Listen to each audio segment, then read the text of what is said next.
Hello, everyone. It's Matthew with Anti-Fascist Dad Podcast, episode 41.1.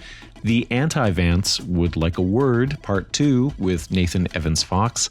I'm really grateful for your support. I hope this project brings some joy and hope and utility to your works and days. You can find me, as always, on Blue Sky and Instagram under my name. I'm on YouTube and TikTok as Anti-Fascist Dad. And the Patreon for this show is at Anti-Fascist Dad Podcast. And if you're listening to this episode on the day that it drops, you know that as a subscriber, you get early access to every second part of the weekly episodes. And that includes this one, where I continue my conversation with Nathan Evans Fox. If you haven't listened to that, you'll probably want to listen to that episode first. And I'll jump right back in to our discussion on JD Vance's communion. Now, even if you didn't hear part 1, maybe a little refresher will help. Nathan is Appalachian in a way that Vance only really masquerades at. You know, I think he says that they're one click apart in the multiverse.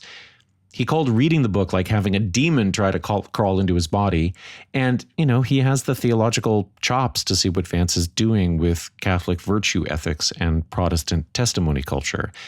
He tagged communion as a form of apologetics, or, you know, this intellectual work that begins from something you already believe and then works backward, you know, that funnels, in his case, open inquiry towards a kind of white supremacist ending point. We also connected the aesthetic appeal of Catholicism for blog boy theology to a kind of desperate attempt to claim prestige for whiteness through ties to Rome, to Latin, to European ethnic continuity, all of which is a reaction against having to reckon with the foundational blackness of American culture. So I'll run part 2 in a moment after a few bars of another beautiful song from his new record, Heirloom. It's called Jesus and the Buck.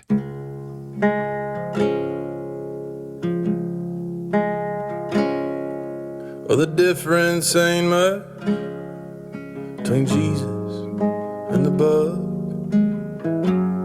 They both hang on the wall. They're good for telling tall stories, reminiscing on glory. And Cain interrupt. Well, they're more use as trophies for the clout you can get. Somebody threw out the carcass, somebody remade the head. The tales get taller and the facts more grand, till Jesus complains about taxes and waves a big flag. When Jesus and the big bucks go hand in hand. So you get at exactly this need to invent something real in this great passage that I just want to read back at you. You write, historians of American religions are keenly aware that with slim few exceptions, it's only a matter of time until religious cultures take on uniquely American form once they arrive in the U.S. America's a force so powerful, it even outstrips the cultural characteristics of the world's great religions. Despite holding out for a while, the specific strain of JD's Catholicism is no different. Communion's Catholicism is a relatively new brand marked by evangelical sympathies and rootedness in American whiteness. It's distinct from its Roman predecessors that populated America before the turn of the millennium. After significant efforts to mainstream Catholicism via Fox News appearances, reactionary conservative movements like the Legionnaires of Christ, and the inclusion of the pro-life coalition, Catholicism has lost the un-Americanism that made it an enemy of the Klan.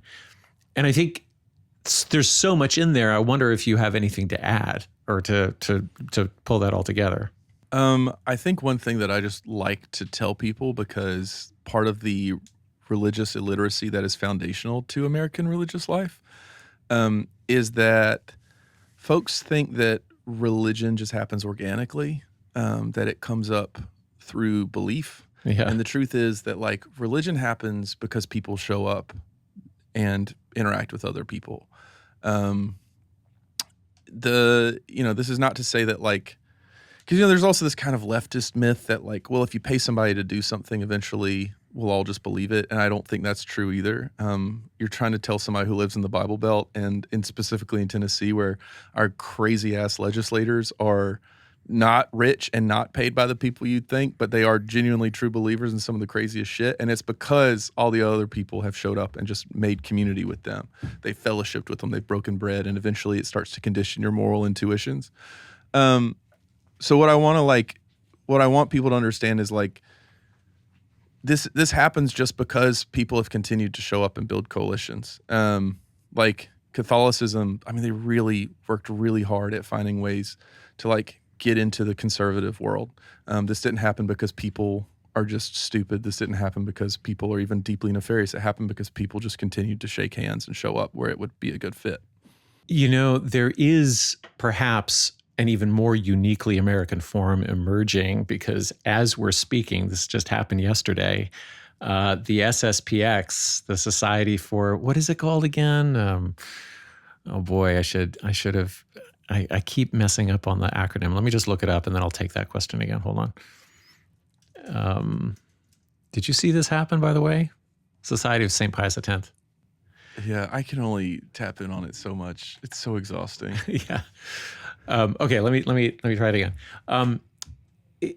It might be that there's an even more uniquely American form emerging in Catholicism, because the Society of St. Pius X movement, which started in France, this is just as we're speaking, basically. The letters are bouncing back and forth as we're talking. But they're now in full schism with Rome. And one of the 4 bishops they consecrated in Switzerland is American. And I think they could have real legs here. And I think it's probably really good news for the blog boy theologians who, want the pomp and the authoritarianism, but they aren't so interested in rules. And so I'm wondering if you think a Catholic schismatic church would be where, Vance might find his final form. I'm not going to lie. Like I've thought about this a bit. It could be. To me, it's not so much his belonging to Catholicism that motivates where he'll end up. It's his belonging to America and to his whiteness. The thing that, look, I'm a country musician who is like an extreme nerd, so I'm not quoting PhD levels of expertise here. Right. But religious cultures do follow, there is always a religious religious offshoot of folks that follow wherever the big political moment is. And folks can get pretty quickly whisked down that pipeline. So in Nazi Germany, it was some Catholics, many Lutherans, and then a giant number of Norse pagans. Yeah. Because you saw, and also once again, I want to be very clear. I have pagan friends, Norse pagan friends. This is not a representation of the entire tradition, but different moments find different things to exploit, and sometimes some things are more exploitable than others by bad actors who will do whatever they can to make to muddy everything up and to make a very bad bastardization of what people love. I want to be very clear, I'm not talking about the entire tradition. Right. We had a dance party for my kid. Yeah. And I've got this little fidget here. I'm just waving it around. Happy birthday. But so I wouldn't surprise me if JD Vance gets whisked off further down the pipeline.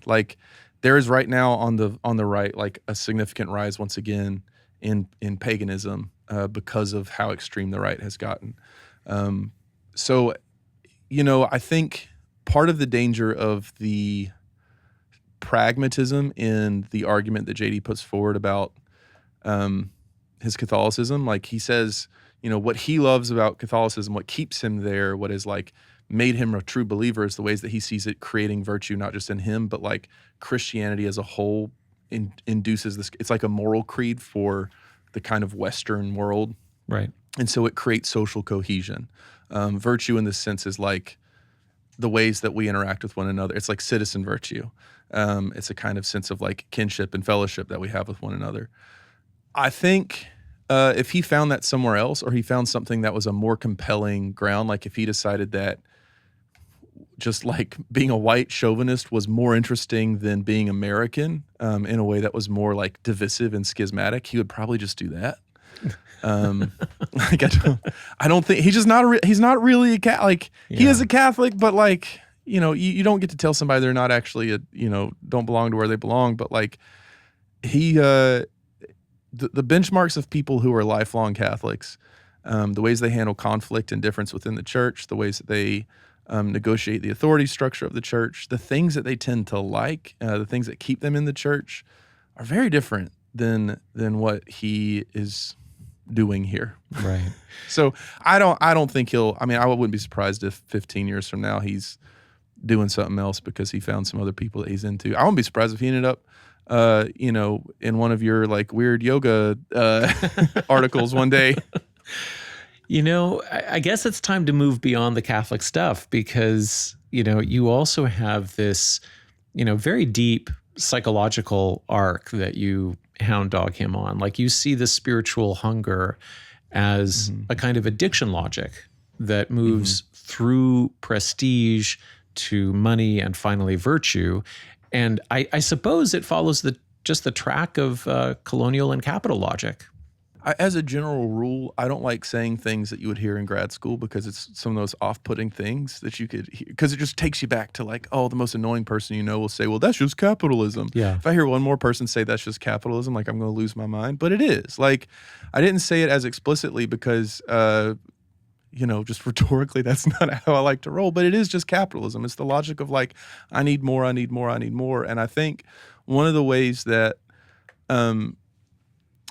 look, I was a hospital chaplain, like, and I'm a country musician. Like, I work in people's affect and in their imagination, and not just in ways that are like kind of just like nice and cute, but in ways that are really like functional for them and impact the ways that they deal with life's big and small things. So, the ways that we are socialized really impact the ways that we experience hardship, the ways that we receive our joys, what we find joy in, what we don't, who we build kinship with, who we can empathize with, who we can't, like what empathy leads us to, whether it leads us to intervention or to presence, like whatever.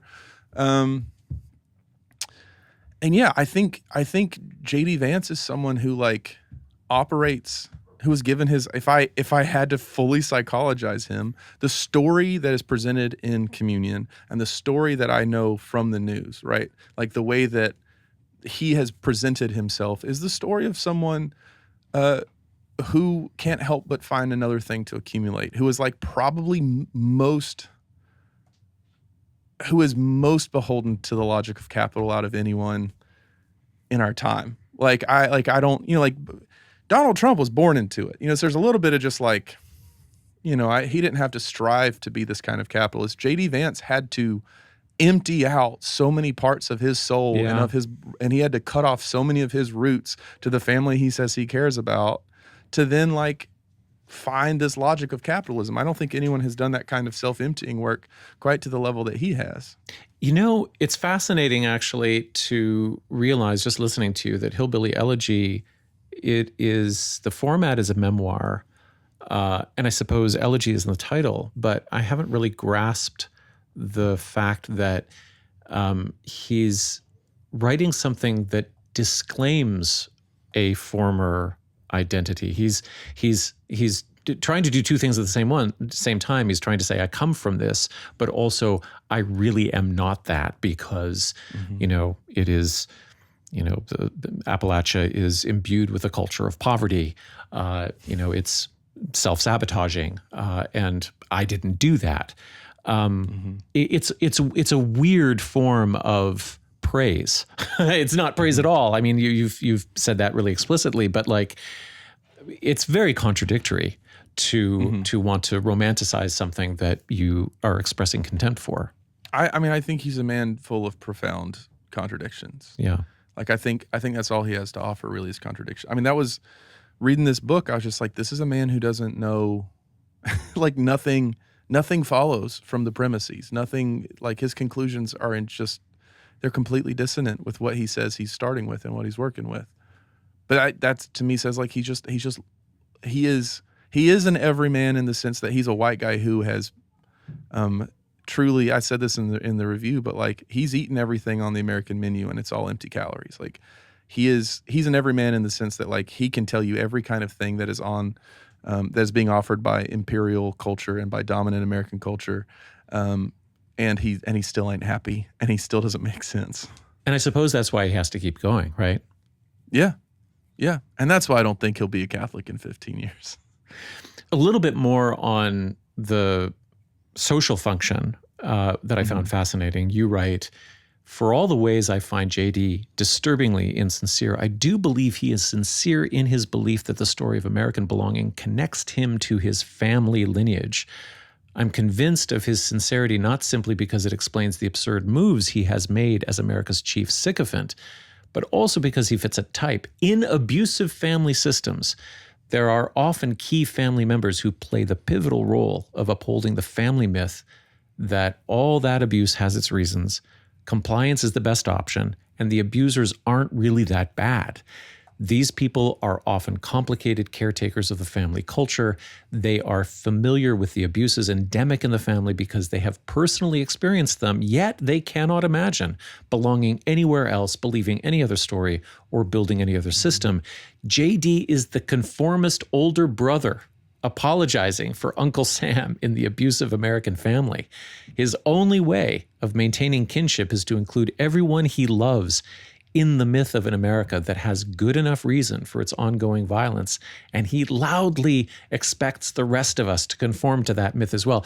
It's funny. It's like when you try to create a portrait of somebody, the visual image is, I think, the primary medium that people think of, but there's so many aspects here that are so perfectly rendered in the older brother metaphor, and the loud expectation of, everybody conforming, not just to the storyline, but to the way he feels about it.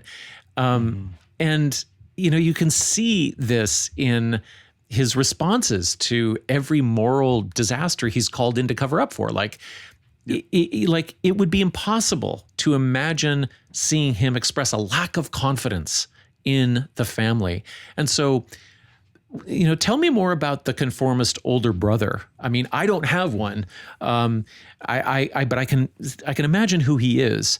What does he have to suffer before he gives up on Uncle Sam? Yeah, honestly, at this point, I do not know.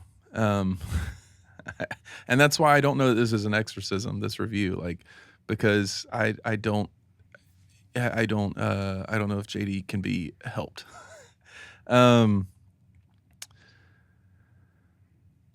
I think part of the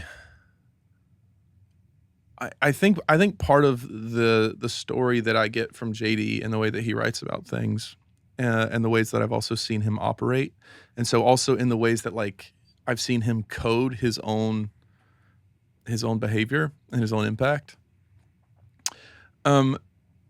Assuming that he is someone who actually comes from a working class background, and is now one of the most connected people in the history of the world. There's a lot of loss that you have to carry to get there. There's a lot of giving up things that are precious to you, things that frankly have helped you to survive. Like, you have to give up an ethic that would sustain your grandmother that you say you care about so much. Right. You have to give up on, for lack of a less a word that people tend to freak out about, but it's feminism, right? He doesn't want to be a feminist, but he wants to say that his wife and his grandmother sustained him and kept him and inspired him.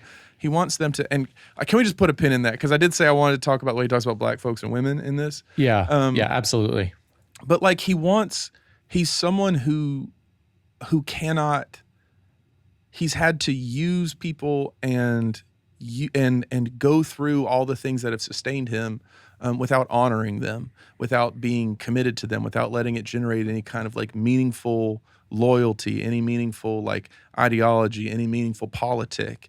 And so I think that is part of what makes him the conformist older brother, is that he has already done all the work of making himself oblivious to and unaccountable to the things that have kept him alive, the things that have made his life worth living, the things that have like grounded him. He's given up in some ways more than anyone. And part of that too is, I think, I think that I've been doing this anti-Confederate Southern History Reading Club, which I am going to plug the living hell out of that because it's one of the coolest things I get to do. Yeah. But you read the story of the South, and really, I want to be very clear: the South is the story of the U.S. And no, you don't get to say that we're just like weirdos and dummies down here. You read this story and you see the ways that, like, in early colonial periods, whiteness was not something that had emerged. There was just the planter class, and then all the people who were being exploited by the planter class or physically battling the planter class. And then as you follow the march of colonialism, you see the ways that the invention of whiteness really did disrupt the ways that there was an America outside of America, the way that there were people who belonged to maroon communities, who belonged to communities of sabotage, who belonged to freedom-seeking communities, who belonged to just like kinship models, not necessarily even like blood family, but just like kinship models of community that took care of one another, held things in common, and the traditions of commoning that were already here from indigenous folks that also merged really well with folks who had escaped slavery and the traditions they brought from West Africa, and the traditions that like a lot of poor and indentured folks brought with them from the kind of backwaters of Europe. And there was always this like, you can belong to your working class background, your background, even if you were as a person that would be considered white, you're belonging to working class folks, to folks who share these traditions of commoning, who share these traditions of debt forgiveness, who, don't feel the need to fit themselves into like the hierarchy of the planter class. You always have belonging. And the moment that you begin to believe that you are more white than you are working class, the moment that you then lose all the that's the moment that you lose all of the roots and the kinship and the community that was provided to you with America's underclass, with indigenous folks, with black folks, with other poor folks. And JD to me is someone who like he has traversed incredibly far, and being working class, we're at the point where like whiteness is such a part of American life and such a part of like the world that's been colonized that like we can't undo whiteness. But for someone like JD who was, once again, assuming his self-report is true, who was white and working class, he kind of found himself in this position where he had to choose between who he was going to side with. Was he going to side with being working class, or was he going to side more with being white? And he sided with being white. Like he's deeply loyal to the interests of white power in this country and internationally. And that's the thing to me is like I see someone who has just given up so much so that he can pursue whiteness and the little bit of like power and hierarchy and status that it brings. One thing that you say about whiteness is very stirring to me, and I can't quite pull it into focus. You basically argue that if you buy into whiteness, as Vance has, at the expense of solidarity, you lose the ability to properly grieve. Can you do a little bit more on that? Can you maybe dumb that down for me? Yeah, I think so. This is something that really came into focus for me during my work as a chaplain. So like identity matters a lot. Without getting into even like identity politics, identity matters a lot because it's the worlds that you belong to. When you're in a quote unquote private experience of grief, we're not thinking about like, there's obviously things like we're going to make sure that hospital staff are not discriminating, like things like this, but like a lot of those things can be taken care of, but there still is like the ways that we process grief. There still are the ways that like what we think of as a good death in many ways depends on like what it took to keep us alive and like what the shape of a good life had to be. The kinds of barriers we encountered or we didn't encounter or whatever. So like death and loss and all of this is deeply enculturated, and the ways that we respond to it is deeply enculturated. And one thing that I began to observe is like we can talk about identity. I was reading like, peak Obama era Twitter identity politics stuff. And it's cool because it helps you understand a lot about like movies and politics. But, I was also kind of like, what am I missing about when I'm in a room with a family and they're grieving? What am I missing about how identity is impacting like their interior state? And I came to realize that identity, because of patterns that I was seeing a lot, that identity is really like about, or rather privilege is about kind of points of like non-resilience, because privilege is built off of dominance, off of a sense of like mastering the world, mastering your social setting, mastering things that are supposed to be bigger than you or you're supposed to be in relationship with, things that have their own sense of agency and can't be subordinated.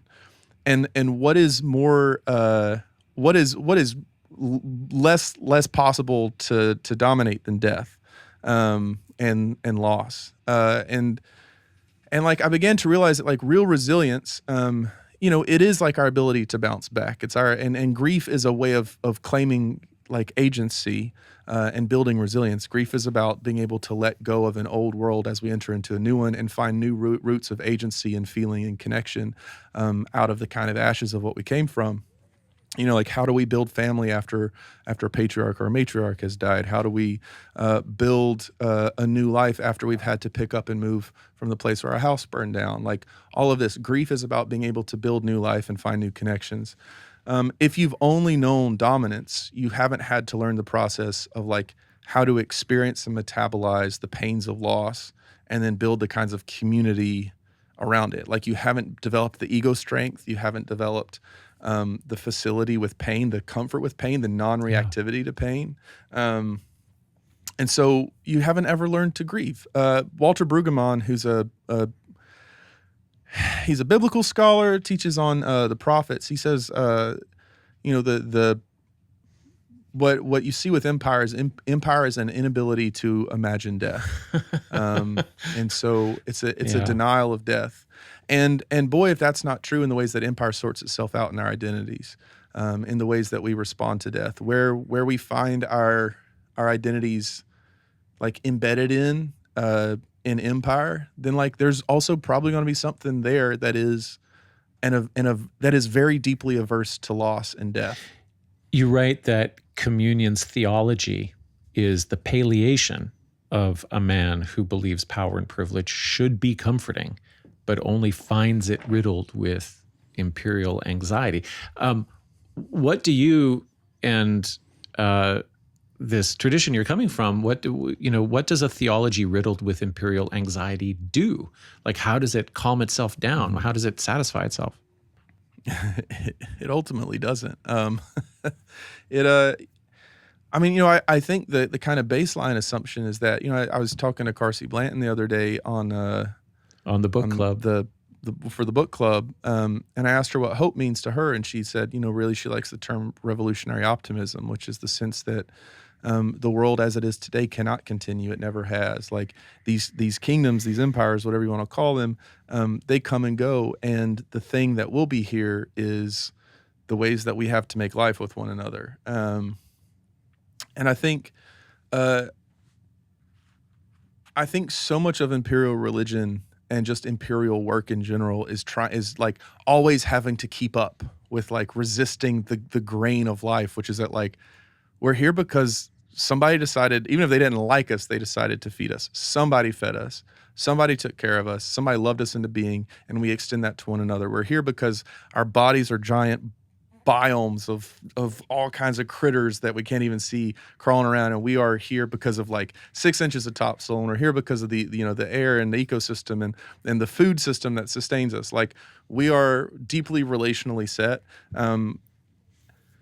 and empire just like can't handle that. The world doesn't operate according to hierarchies. It just really doesn't. I hate to be that foundationalist about it, but it's just the goddamn truth. And it also can't capture it. It can't capture the 6 inches of soil. Like it tries really, really hard. It tries so hard. And it just can't. It just can't. Yeah. And so like part of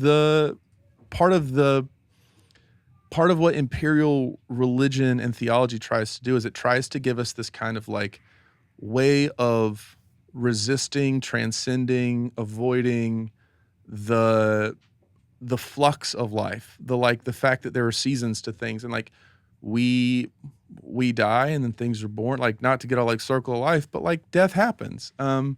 And also like birth itself. I mean, one of the longstanding feminist critiques of patriarchal theology has been that like there's been an emphasis on crucifixion and on suffering in the Christian story, when in fact the incarnation should be given more prevalence, because it is in fact like pretty cool that the divine was born. Like that should mean something. That should be seen as inherently redemptive. So like so much of imperial theology is trying to just like avoid the realities of being a body, being in community, being being like actually vulnerable, being actually mortal, being actually finite. And then also the kinds of like responsibilities and commitments that should come out of that. Like I think about this man has been, talk about someone who's been put into blog boy theology, Dietrich Bonhoeffer, who I'm not particularly fond of his thought, but every once in a while, broken clocks. But he's somebody who's been completely bastardized and misrepresented by the right. Specifically, it all starts with Eric Metaxas's big biography that was all over Barnes and Noble for the teens, the 20 teens. But he says that like religion should call us into responsibility. And that is something that has stuck with me as a kind of just general principle in life. Imperial theology doesn't call us into responsibility. Like you see this in JD Vance in the way that he talks about, he goes to the Vatican, the leaders in Rome critique, like they call out the Trump administration's treatment of immigrants. And he says, well, it was just trite platitudes. What did they even mean? It's like, JD, if you actually care, if anyone could find out, it would be you. If anyone could have follow-up conversations, it would be you. If anyone could actually change it, it would be you. And you see the ways that like he wants all the benefits of religion. He wants the clout. He wants the social currency. He wants to be able to get a book deal off of it. But he doesn't want to actually like be called into responsibility for it. Which is interesting because virtue is all about your responsibilities to other people. But that's a whole other thing. You already said that the book is not an exorcism, which I kind of led with. I do think you end with a bit of a curse. You do say that communion represents genuine moral evil and psychopathy, that here's a guy publishing this, quiet, gentle faith memoir that starts with like this bungling scene of them getting ready for church and going out the door in the morning. And this is the guy who's also at the same time actively responsible for murder, torture, child abuse, genocide. You really damn him to hell. And at the same time, like your whole vision is rooted in you both coming from the same place. And so I have never had personally the experience of going so deep and so hard on something like this as you have done without feeling some kind of affinity, some kind of desire to reach out to this wayward person. And if not him, then to like other people like him. I just don't imagine like putting in the effort if you didn't mourn for him in some way. Is that fair? I'm going to be honest. I do not feel any affinity for him. I feel this is the redneck and like hillbilly in me where I'm like, good, go on get. Yeah, fair enough. You want it out. That's fine. I do, and this is the reason that I wrote this, is that I do feel a great sense, frankly, I feel a great sense of grief as I was reading this for myself, for the ways that there is now a cultural apparatus that has been built to try to continue erasing all the roots that I love and that have made me, like, kept me alive, and that have given me a sense of, like, what I want to pass on to my kids, that connect me to my grandmother. Like, he cares about family lineage, but he only sees it through imperial dominance. I care about family lineage because I only see it through the ways that, like, feminism has kept us alive and kept us committed to one another, through like the ways that like resistance to capitalism has maintained systems of kinship. Like I see all this. I see like the ways that I have to fight a kind of a certain version of the future so that I can provide a future for my kids and so that I can bring my grandmother into that future and I can, like there's all of that there. So I felt a great sense of like grief for the ways that I feel a kind of loneliness sometimes that is a deep function, that is deep, like that's just typical of the U.S. The U.S. I can't get away from it. It is a place where deracination that's your ticket in.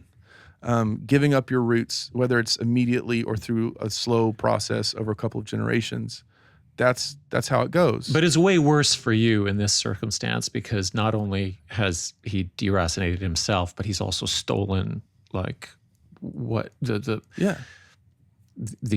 aesthetics, some of the affect, the terms, just the words. So you're talking about a thief. Yeah, I am talking about a thief. I'm fully talking about a thief. I actually thought about writing that, but I thought about that quite a bit, and I struggle with that word because what I don't want in the conversation of JD Vance, I don't want to lean too heavily on metaphors about property. Just because I know that he's probably too big on that. But yeah, he is a thief. I do feel a real compassion for, and I don't want this to go too far because I don't.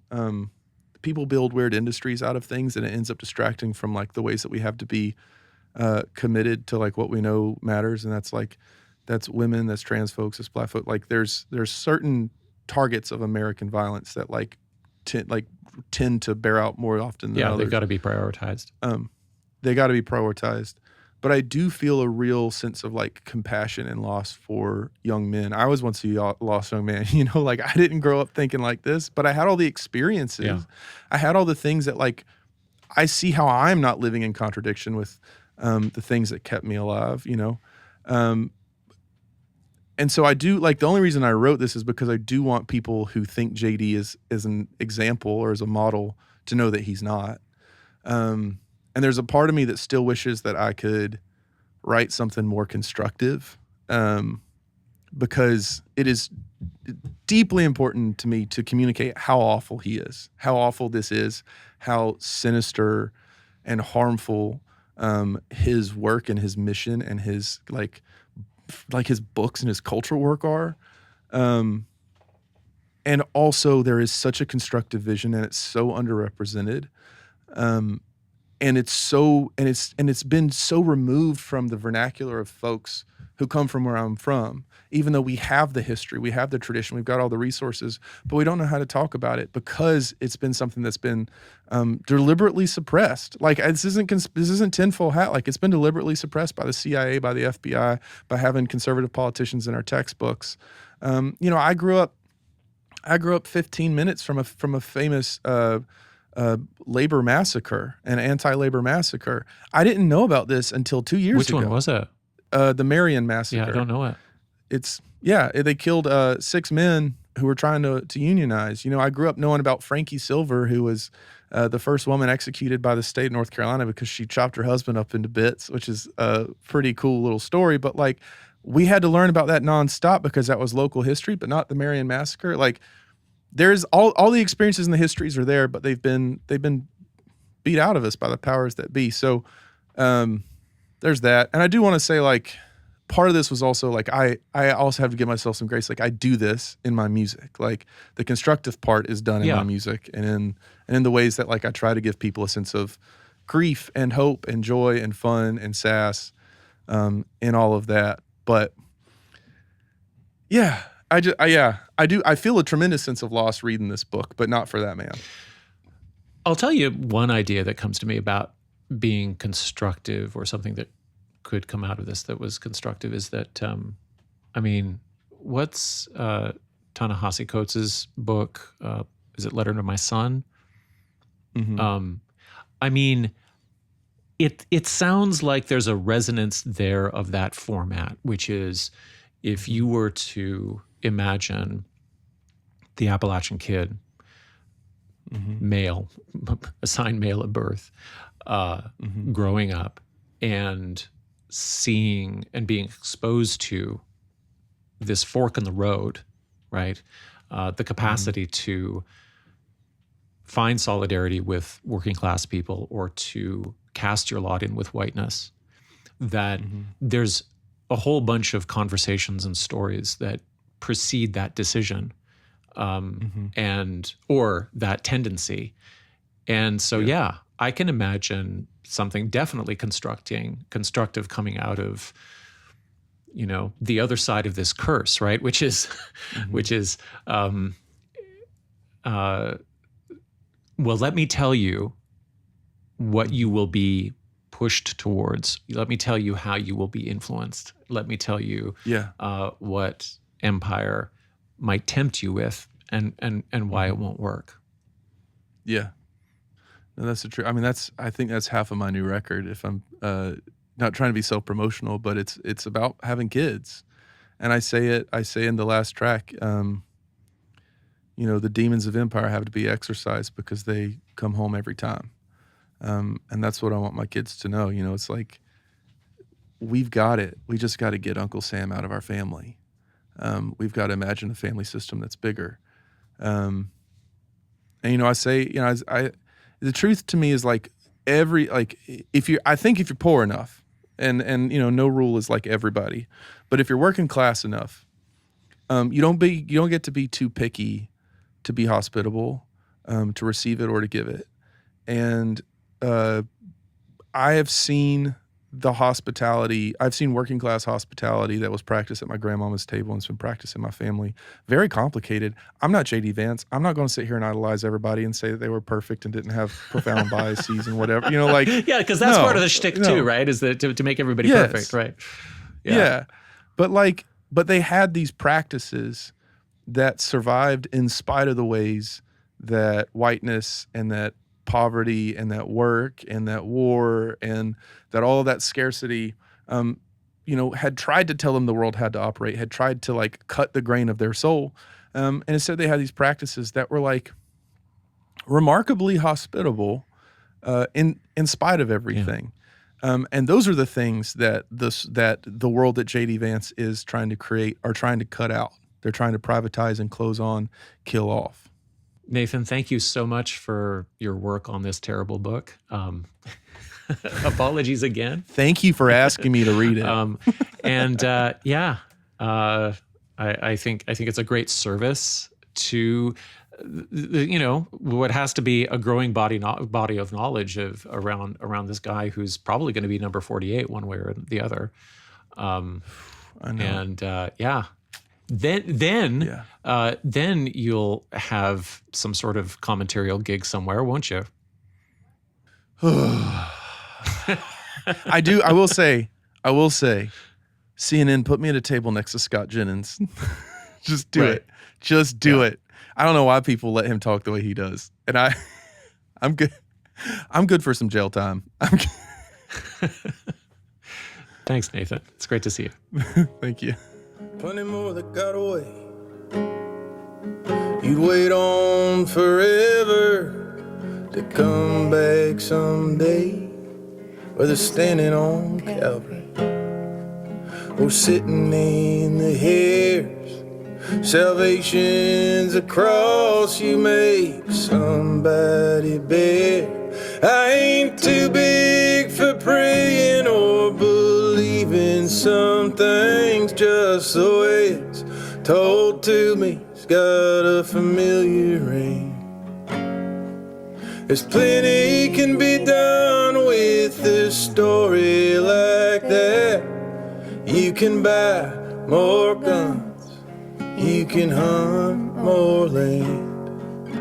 When Jesus and the big bucks go hand in hand, calling the big one, make the boys proud. You can strut, you can cuss like you were something else, but sooner or later you realize you just amount to the things you lacked at and the bait you left out. When Jesus and the big bucks, when Jesus and the big bucks. When Jesus and the big bucks.